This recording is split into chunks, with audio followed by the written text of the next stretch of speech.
শিশুদেরকে নিয়ে আমরা বাইরে বের হলে আপনি যদি আপনার ভাগনা ভাগ্নিকে নিয়ে বের হন, আপনি কমনলি জিজ্ঞেস করবেন যে কিছু খাবে তোমরা, ঠিক আছে? তা আমি ওদেরকে বললাম যে আম্মু, কিছু কি খেতে চাও? তো ওরা এমনিও লাজুক স্বভাবের, এবং মানে এত লোকের সামনে ওরা জোরে কথা বলেও না। তো আমি হাঁটু গেড়ে বসে ওদেরকে জিজ্ঞেস করছি যে আম্মু, তোমরা কিছু খেতে চাও?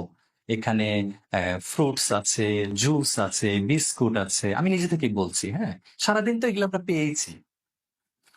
তো ওরা বলল যে আব্বু, আইসক্রিম খাবো। হ্যাঁ, আচ্ছা বিশ্বাস করেন, আমি তো যেহেতু জোহরের আগ পর্যন্ত আশেপাশে ঘুরেছি, আমি আইসক্রিম দেখি না।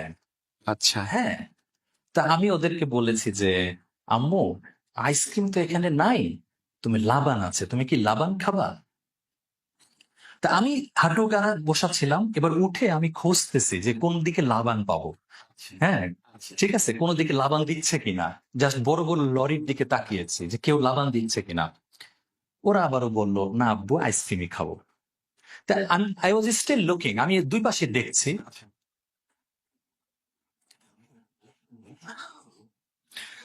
আমি জাস্ট দেখলাম একটা ভিড়ের মধ্যে থেকে দুইজন যুবক, তাদের দুই হাতে দুটা আইসক্রিম, আচ্ছা তারা সোজা আমার মেয়ের কাছে এসে আইসক্রিম দিয়ে গেল।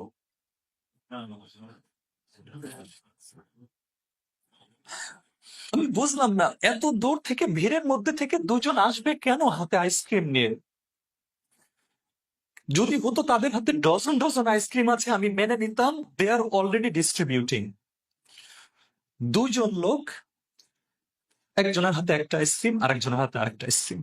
আল্লাহ সুবহানাহু ওয়া তাআলা আপনাদের জন্যই পাঠিয়েছে, বাচ্চাদের জন্যই পাঠিয়েছে বিষয়টা। আমি, জানেন, আমার জাস্ট মনে হলো তখন, আমার জাস্ট মনে হলো আল্লাহ আমাকে বুঝাই দিলেন, শিবলে এটা আরাফার মাঠ।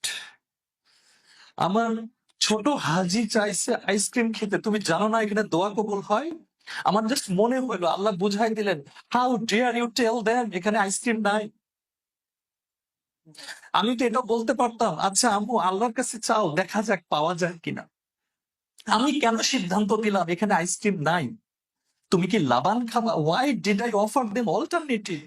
আমার আসলে বলা উচিত ছিল, আম্মু, আল্লাহর কাছে চাও, দেখি খুঁজে পাওয়া যায় কিনা।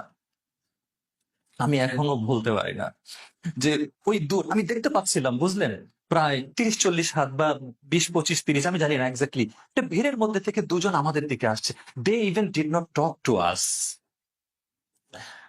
আইসক্রিম দুজনকে দিয়ে দিল। সম্ভবত, আমি যদি ভুল না বলে থাকি, মাথায় একটু, মানে ছোট বাচ্চাদের মাথায় একটু আদর করে চলে গেল। এবং এখানেও বলে রাখি, যেদিক থেকে আসছেন তারা ওদিকে যান নাই, ফরওয়ার্ড, সামনের দিকে চলে গেছেন।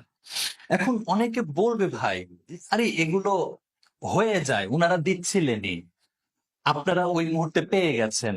But I don't believe that. আমি এটা বিশ্বাস করি না। আমি এটা এখনো বিশ্বাস করি আমি একটা ভুল করছি। আমার মেয়েকে বলছি এখানে আইসক্রিম নাই, তোমরা লাবান খাও। কিন্তু আল্লাহ তাদের দোয়া কবুল করছেন, তাদেরকে দিয়েছেন। এবং আমি এখনো এই ঘটনাটা আমার পরিবারকে এবং বিশেষ করে আমার দুই মেয়েকে আমি নার্চার করি, আম্মু, don't forget this, Allah is with us. আল্লাহর কাছে চাইলে পাওয়া যায়, আল্লাহ দেন। মানে এই বিশ্বাসগুলো আসলে স্টেবল করা।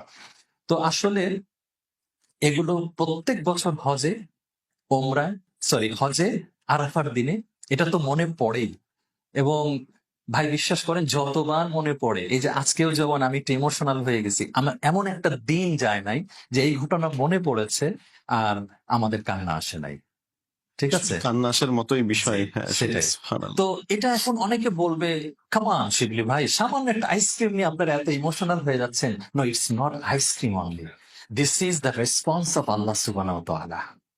এটা এটা আইসক্রিম দিয়ে হিসাব করলে এটা তুচ্ছ ঘটনা, কিন্তু যদি আল্লাহর রেসপন্স হিসেবে দেখেন, এটা তুচ্ছ ঘটনা নয়। এবং এখানে আমাদের আরেকটা বিশ্বাস রাখতে হবে, এটা এটা আল্লাহ ওয়াদা করেছেন, আরাফার দিনের দোয়া কবুল হয়। অনেক হাজিরা যান, যারা জীবনে প্রথম যাবেন এটা মনে রাখবেন, অনেক হাজিরা যান, শুধু আশেপাশে ঘুরে ফিরে দেখতে দেখতে আর খাবার সংগ্রহ করতে করতে সময় নষ্ট করেন। কিন্তু এটা যে দোয়া কবুলের একটা দিন, এটাই যে আপনি আগামী আপনার, মানে অনন্ত ভবিষ্যৎ বংশধরদের জন্যও যে দোয়া করে যাওয়ার একটা সুযোগ, আপনার ভবিষ্যৎ, আপনার অনাগত ভবিষ্যৎ সবকিছু নিয়ে দোয়া করে যেতে হবে। একটা অপরচুনিটি ছাড়া যাবে না। সুতরাং আমি বলবো যে আপনারা কেউ প্লিজ ভবিষ্যতে যারা যাবেন, এই যে একটু আগে তো আমরা সেলফি টেলফি এর কথা বলছিলাম, এগুলো তো ত্যাগ করবেনই। সাথে আমি বলবো অযথা সময় নষ্ট করবেন না আরাফার দিনগুলি। দোয়া, দোয়া আর দোয়া।